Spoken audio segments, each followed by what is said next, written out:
guy who people might have thought was a little odd, but he was well liked. He shocked every person who ever knew him when, a few days after college graduation, he rented a car, drove 390 miles to a tiny town in the middle of nowhere, Nebraska, robbed a bank of about $1,500, and on his way out with his loot, shot, execution style, the 4 bank employees, killing 3 of them. Until he himself admitted to the murder, nobody, not one person that knew him, believed it could have been him. Even today, the question that people ask is why? After all, as a professor who knew Dwayne once said, Central Kansas isn't exactly a breeding ground for criminals. You, right? My main source for today's episode is an excellent book called Anyone But Dwayne by Noel Grove. Duane and Noel are actually graduates of McPherson College. I'm also a graduate of McPherson College. That's the main reason I'm doing today's story. Also, it's a terrible and fascinating one, and it's relatively unknown. If you want to learn more, Noel's book is sold in a variety of places, including Amazon, and I'll be sure to link it in the description box. Faye June Crumpacker was a 17-year-old farm girl from Roxbury, Kansas, when she met the person who would become her husband, Earl, a man 12 years her senior. She was a tall, lanky, husky girl who believed that she would never find love because she wasn't pretty enough. Earl, for his part, was a massive man, 6 foot 5 inches tall and incredibly strong. He demonstrated that strength by lifting heavy machinery and challenging everyone he knew to wrestling matches, which he always won. There's a story that a woman who was once changing a tire nearby his farm had the car actually fall on her hand, and her daughter ran to get Earl, and he actually lifted the car off of her hand by himself. He was a strong guy. Faye June won Earl over quickly. As the story would have it, she showed him how strong she was by digging a hole for a post. It wasn't too long before they were pregnant, and despite their age difference, Faye June's family relented and they were married. This was October of 1929. They would eventually have 8 children over the course of 22 years. Earl was a farmer by trade, but he lacked the foresight to become a really successful farmer. He was always planting at the wrong times, he spent a lot of time fiddling with machinery that would never work, and he just generally lacked the focus it would take to make a successful farming career. So between that and the massive amount of children, they were generally impoverished. Whether it was worries over farm woes or the fact that they had young children running around the house, causing chaos for a quarter of a century, Faye June and Earl were known to have pretty short tempers. Corporal punishment was used liberally with the children. It was into this house that Dwayne Earl Pope was born in 1943. He was the 4th child after his older brother Gerald and twins Vera and Verna.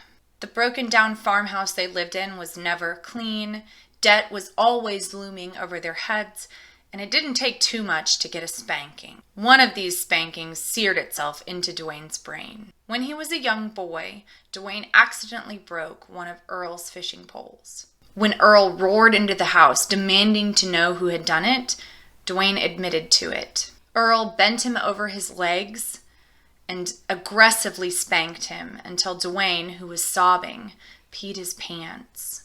Spankings were generally accepted practice at the time, but this was an event that seared itself into Dwayne's memory. When Dwayne was a preschooler, he was shagging balls for a neighborhood picnic's baseball game. When he went to get one of the balls, he ended up getting smacked straight in the forehead by a bat's backswing. Many concerned parents, including Earl, rushed onto the field to check on Dwayne, who had been knocked out cold. Dwayne awoke, bleeding across the forehead. And Earl, knowing how expensive doctors were, shrugged off the suggestions that they seek help from a medical professional. He simply said that Dwayne just needed a little rest.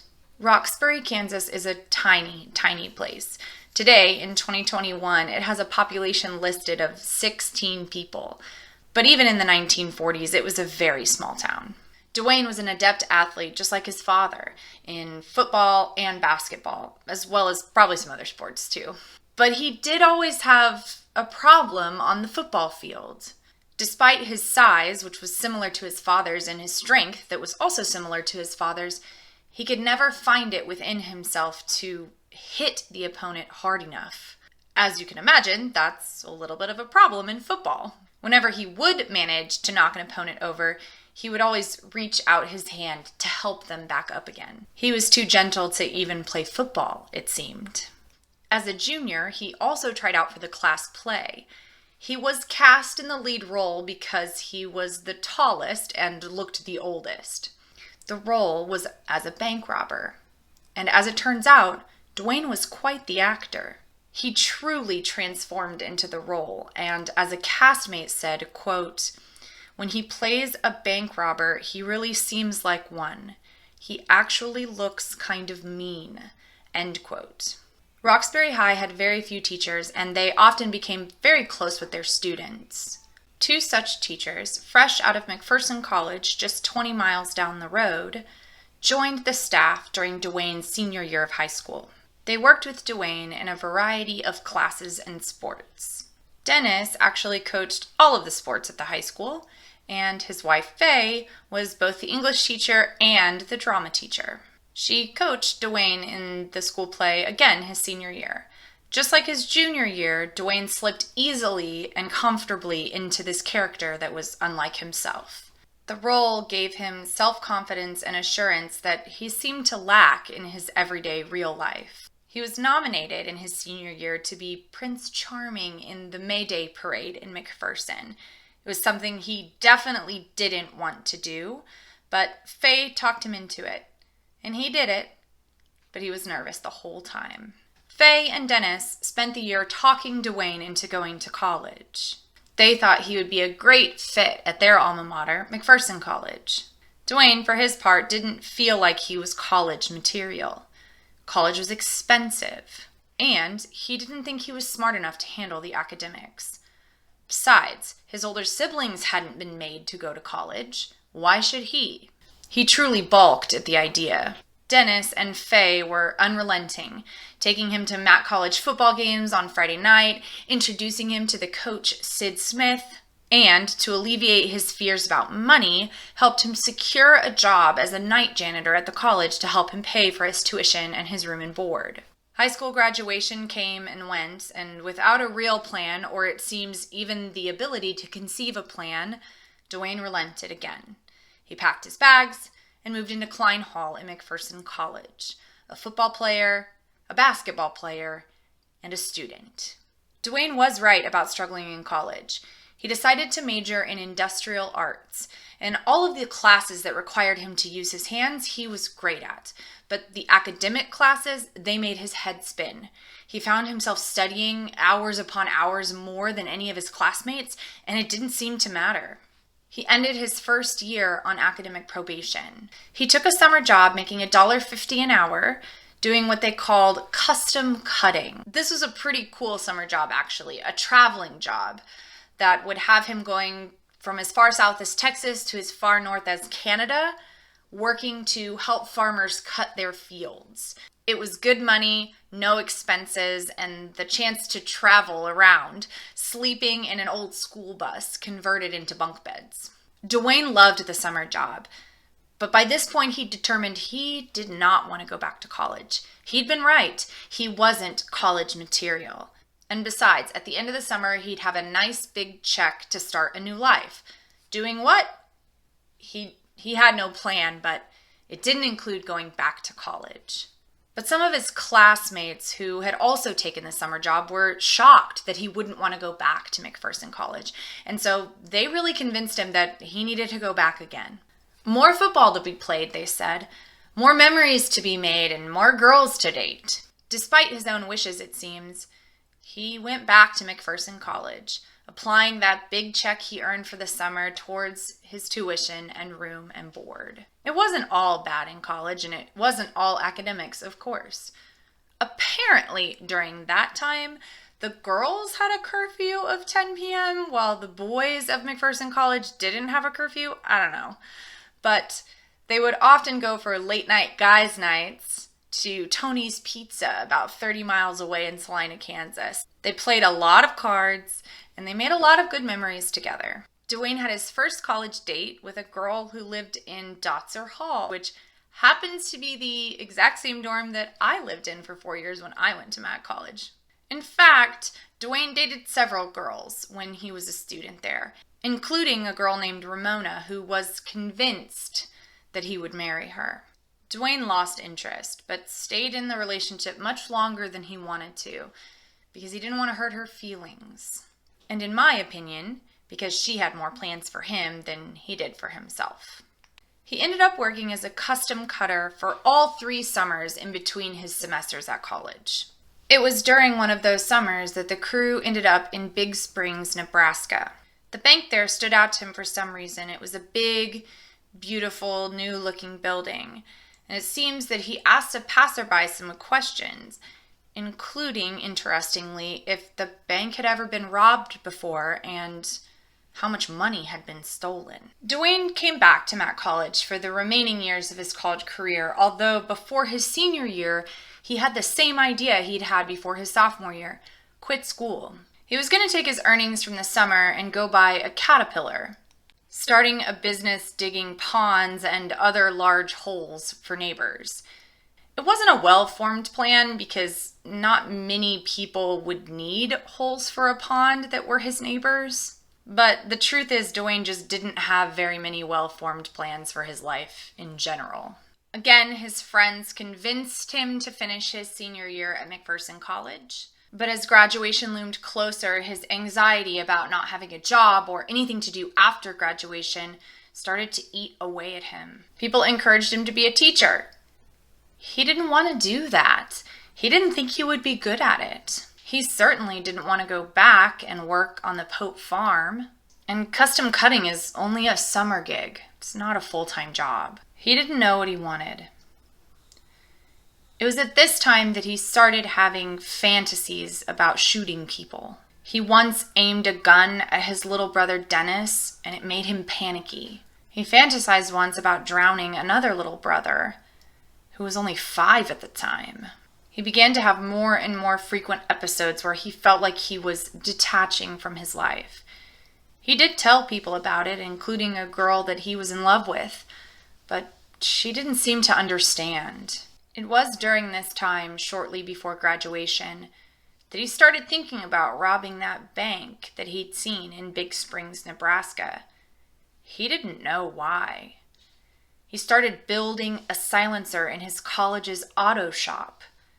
He built it out in the open. His professor saw it and asked what it was. He made some excuse about it being a machine part. He left parts of it in his dorm room on his desk. He would say later that he was hoping someone would stop him from doing this, and that these were all little clues that he was dropping to people, hints. After graduating, Dwayne went home for a few days and then decided it was time. He told his parents that he was going to go search for a job. He borrowed $50 from his dad and drove to nearby Salina, Kansas. He stayed in a hotel for a night for the very first time, and he rented a car for the long trip. Andy Kjeldgaard liked early mornings, hot coffee, and traveling, but his real passion was fly fishing. He had bought Farmers State Bank in Big Springs, Nebraska, nearly 50 years before, with his brother. And while his brother handled the farming side of their multi-generational family businesses, Andy handled the banking side, serving as bank president. At 77, Andy led a full and adventurous life. He'd never married, but he'd certainly traveled to Europe, Africa, South America, and more. He went to the bank that summer morning thinking about his next trip. Andy's nephew Frank also worked at the bank. Frank was a kind, conscientious person who played trombone in the high school band and served as manager for both the basketball and the football teams. He and his brother owned a speedboat, and they spent most of their weekends water skiing on the local lake. His brother was being groomed for future head of the farming side of the business, and he himself was being groomed to be on the banking side of the business. He had breakfast with his mom and dad and then headed into the bank for work that day. Glenn Hendrickson, who was the bank clerk, enjoyed the steady, predictable nature of the work. He had farming in his blood, but not really in his life desires. He was more of a numbers guy. He had gone to business school in Grand Island, Nebraska, and had started working at the bank in 1926. It was the only salary job he'd ever had, and he'd had it for 39 years. He kept the operations of the bank running smoothly and made a good living for himself, his wife Lois, and his son Ron. Lois Ann Hawthorne was a quiet, kind, 34-year-old widow with 2 preschool boys. She'd been a good student in high school, making A's and B's, and she was also good with numbers. She'd enrolled in a business course and had served as bookkeeper for the Big Springs Co-op until her husband died of an aneurysm. She took a part-time job at Farmers State Bank. It allowed her to work 1 week in the mornings and then 1 week in the afternoons. This week happened to be her morning shift, and as she headed to the bank on June 4th, 1965, she was grateful to have the morning shift because it was her son's birthday party in the afternoon. Dwayne entered the bank just before lunchtime. There were no other customers in the bank. He inquired about a bank loan, and as they were helping them, he stepped up to the counter and demanded that they hand him all of the money. They saw his gun, and that's what they did. They handed him money, and he shoved it into his briefcase by the fistful. He took everything from their drawers, which amounted to $1,500, which is just about $12,500 in today's money. All right, it's time to start drinking the margarita. Maybe several drinks of the margarita. But instead of just escaping with his spoils and potentially getting away with the crime, he forced all 4 bank employees to lie down on the ground on their stomachs. He then shot each one of them in the back and then each one of them in the neck. At one point, the gun even jammed, but he didn't stop. He just unjammed the cartridge and continued with his brutal executions. His homemade silencer worked. No one heard what was happening. He calmly walked out of the door of the bank, briefcase in hand, and passed a resident of Big Springs walking in as he was walking out. He didn't do anything to that guy. Meanwhile, Frank, who had been shot in the back and the neck, crawled, using only his arms, over to the bank alarm and pressed it.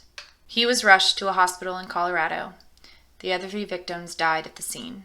The manhunt for Dwayne began, as did his flight away from Big Springs. He drove the 6 hours back to Salina, turned in the rental car, bought a bus ticket and then a train ticket, and ended up in San Diego, California, and briefly even across the border in Tijuana, Mexico. Many think he may have been able to permanently make his escape in Mexico, but he was uncomfortable with everyone speaking Spanish. It made him feel inadequate yet again. He made his way to Vegas, where he played the slot machines and then stumbled his way around the blackjack table until he happened to see a newspaper with his face plastered across the front. The article included a plea from his old college president, Dr. Desmond Bittinger, begging him to turn himself in. It said that his friends wanted him home. He took a flight to Kansas City, booked himself into a hotel room, and called up his old college professor and mentor.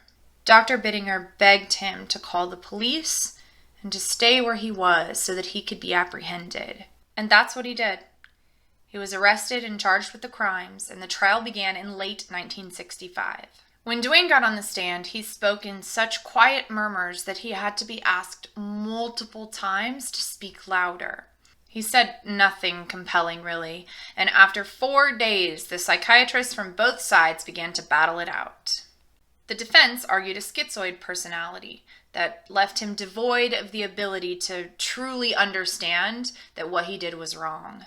The prosecution witnesses did concede that he probably had a schizoid personality, but that he definitely understood the difference between what was right and what was wrong.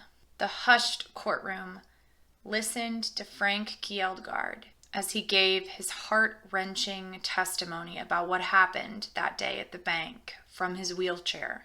At the time, he was still a patient at St. Luke's Hospital in Denver. The jury returned a guilty verdict and a sentence of death by electric chair. The courtroom was silent except for the sobs from Faye June, and Earl held her tight.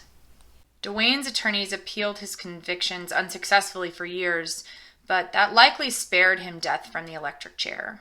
His death sentence was commuted to life in prison in 1973 when the U.S. Supreme Court outlawed the death penalty. Shortly after his conviction, an editorial from the Matt College Spectator, fun fact, they still call the newspaper there the Spectator, and I was actually the editorial editor there for a semester, had this to say, quote, "To many people, the decision that jury reached was no surprise because they did not know Dwayne that fateful day. All who know the real Dwayne Pope know that in his right mind as we saw him every day, he could not have been capable of such a crime." End quote. In a letter written by the McPherson College YWCA/YMCA to Dwayne's defense attorneys, they had this to say, quote, "Dwayne was not in control of his mental faculties when he committed the theft and killings. Much progress is being made in the treatment of mental illness, and thus there is hope for Dwayne's recovery." End quote. It seems that every person who knew Dwayne felt like this was so far from what was his personality that it must have been a mental break, or perhaps a slow deterioration of a crucial part of the brain. Studies have shown that traumatic brain injuries in children may present themselves differently than traumatic brain injuries in adults. We've already talked about one adult that had a traumatic brain injury. Remember old Dick Hickok from the Clutter family murders? People that knew him said that he had an immediate change after he was in that accident and got his traumatic brain injury. But he was a young adult when that happened. The impact of traumatic brain injury in children can be very different and look very different from traumatic brain injury in adults. And that's because a child's brain is still forming. Studies are showing that TBI is a chronic disease progression in children more than a one-time event because symptoms change and unfold over time. The place where preschool Dwayne was smacked with that baseball bat directly into the forehead is the location of the prefrontal cortex, a part of the brain that isn't even fully developed until you're 25 years old. The part of the brain that was damaged, or most likely damaged in this incident, is responsible for a lot of things. This includes predicting the consequences of one's actions or anticipating changes in the environment, impulse control and managing emotional reactions, and planning for the future. Does any of that sound familiar? It seems plausible or even probable to me that Dwayne had some problems growing up stemming from his traumatic brain injury, like his ability to make decisions or plan for the future. And because his TBI didn't fully manifest itself until he was older, that's when his impulse control started to waver and eventually went away altogether. He did say to one of his psychiatrists that he was angry, but he was sort of angry about his life situation. He said, quote, "I'd never done anything I wanted to do, always what people said I should do." End quote. In the end, he did the one thing he wanted to do, the one devastating thing, in just that moment. McPherson College president Dr. Desmond Bittinger, who was referred to as the hero of the Dwayne Pope tragedy, felt betrayed by law enforcement. He felt that they had used him. Dr. Bittinger had been assured by law enforcement that not only would Dwayne get help, but that Dr. Bittinger himself would be able to see Dwayne, and those things just didn't happen. His move to write that plea in the newspaper was controversial, and it undoubtedly opened up the college to potential negative press. I, for one, think what he did was heroic, and he may have saved other people's lives. I also think it's interesting to note that I was a student of McPherson College in the mid-2000s, and the kinds of relationships built between students and professors then makes me think that this is exactly how it would have played out both then and now. It's just the kind of place Matt College is. Until Sid Smith died in 2006, the Matt College football coach visited and wrote to Dwayne regularly. When he visited Earl, Dwayne's father, after one of these visits with Dwayne, Earl lamented that Dwayne was always a good boy. Sid assured Earl that he still was. In prison, Dwayne is known for being soft-spoken, kind, and compliant.